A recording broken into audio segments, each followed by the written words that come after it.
Hi everyone, it's Andrew and I'm back.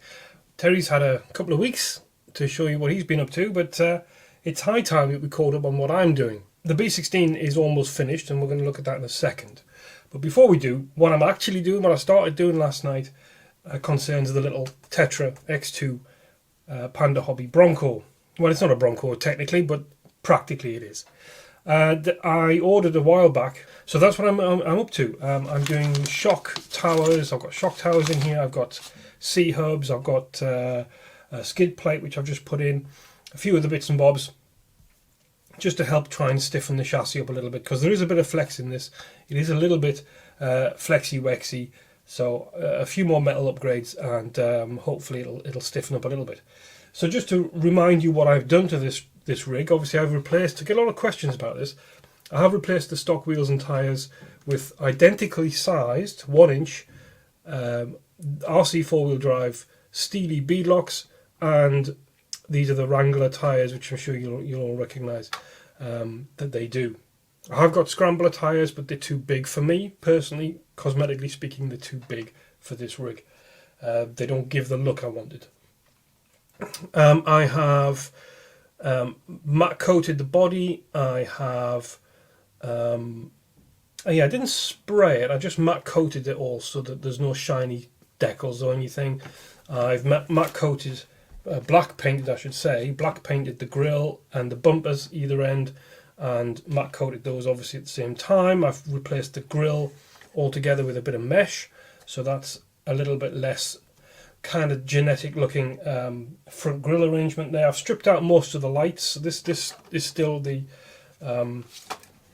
roof light is still on, but doesn't work anymore. It didn't look very good, but there's two big holes in the roof you can't do anything about, so might as well leave it on. Most of the changes happened inside, where I replaced, well, I took all the electrics out and put them on this floating platform which sits on the shock towers.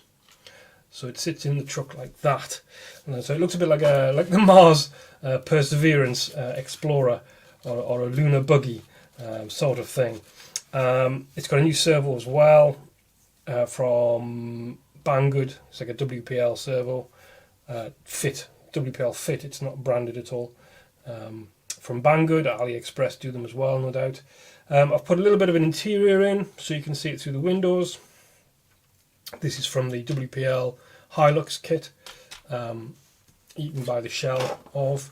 It's got a sidewinder 3 and a proper ESC at the back. Just to try and smooth out the power delivery. This motor is not awesome, I've got to be honest. It's a bit highly geared, so the truck's very fast but doesn't crawl very well. I have switched this around as well, so it fits the other way around, and I'm putting a battery. The battery fits in here somewhere as well. I might have put that on the wrong way around. Yeah, I think this actually should be spun the other way because the battery sits across here, so I'll have to take that out and put it back in. I've also made some wheel arches to cover up the unsightly view through the bodywork. Anyway, that's really that. What this has had done to it so far, let me put this on its side so you can see. We have a metal skid plate, and we have metal towers at the back, or front. So I've done the front shock, back. I have done the back ones, yes. I have done the back, front. That's it. I get which end is which. The waggly wheels go at the front, right? So yeah, it's the back shock towers I've replaced, and I have, I think, the front ones in here to do. So yeah, it's just getting. It's got some C-hubs as well. It's got the brass C-hub steering upgrade on as well. That came with the kit when I bought it, so that went straight on. These followed along, as I say, shortly thereafter. I haven't messed about with the shocks yet. I do like the way it drives. They are oil filled, you'll recall. That's the big plus of this truck, is it rides without bouncy. So anyway, that's the Bronco. That's where it's at. It's still wearing its chalky mud from its last outing, the video of which has just dropped last weekend, so a few days ago. So please check that out if you want to see this thing running properly in sort of grown-up conditions. Do check the video out. It is quite capable. These tyres are pretty good, and she's a pretty capable little rig, I've got to be honest. I'm very impressed with her. Anyhow, so that's Project A. Let's have a look at the B16 now, shall we? It's around here somewhere. Now, wonder where it is. Ah, here it is. So here's the WPL B16 6x6 American Army truck. Now, again, maybe you've been following along to notice that I have taken the basic B16 that Terry donated. I've done a number of modifications to it. I've put the oil tanker, the WPL oil tanker on. I have built this frame around it on both sides. I have added the non-standard, sourced from Banggood anonymous brand, Julie's. I cut the roof off and put a tarp cover on, which is basically my usual method of taking a tissue, soaking it in PVA wood glue and letting it dry.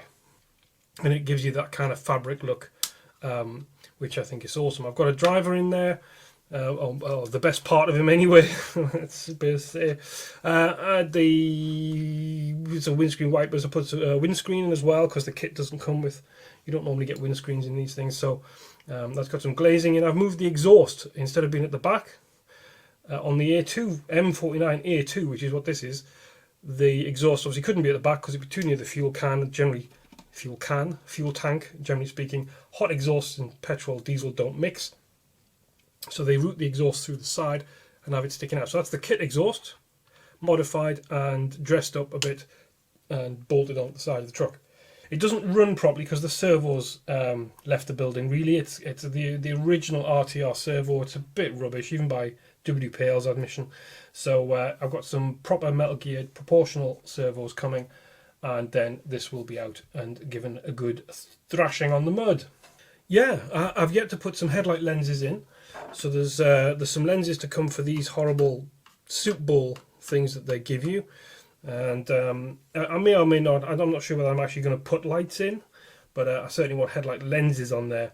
As an army truck, having great big glaring white LEDs is not really the thing, so I'm not sure what I'll do with that. I've got no taillights on it. It really was just meant to be an object in what I can do with a WPL truck rather than creating something truly functional. But yeah, so it is done. I'm really pleased with it, but it's pretty much a done thing now. Apart from the few bits I've mentioned, I'm calling it done. And yeah, something else has been finished as well. Let me go and get that. Right, so yeah, the last thing I finished is the Airfix Hurricane. This is a plastic model kit, Series 1 Airfix. I have a couple of them. I'll not bother getting the box down because I'll end up dropping stuff. And these are retooled from the original ones. If you're anything like, you made them sort of 10, 15, 20 years ago or longer, in my case, they were pretty rubbish. Even then, they were pretty hopeless. Now they've been redone, retooled, as they say, and they're pretty impressive. There's lots of little parts, lots of detail.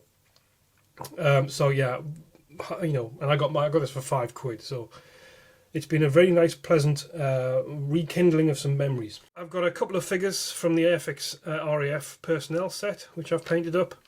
Actually, they're still a bit shiny. The grey is a bit shiny on them, so they really need some matte on them. I've made a base, which is, I'll just take the plane off. And the base is just a bit of the back of a cereal box. Let me get where you can see it. It's just the back of a cereal box stuck on a bit of wood that I've painted. Cut some lines into it to recommend for the concrete squares that you might have, and then just stained it up and coloured it in. Used some pastels, my weathering pastels from yesteryear, to just give it that bit of shading and stuff. So it's been a nice little project. My daughter started it with me, and I've finished it for her. So when she next arrives here, we will have a little look at it. And it's been a good little trip down memory lane for me. I may be doing some more. I've got a few more since they were cheap in Aldi, and have proved to be remarkably well detailed and worthy of the effort. Yeah, I'm well impressed. So that's it. So that's basically what's on the desk.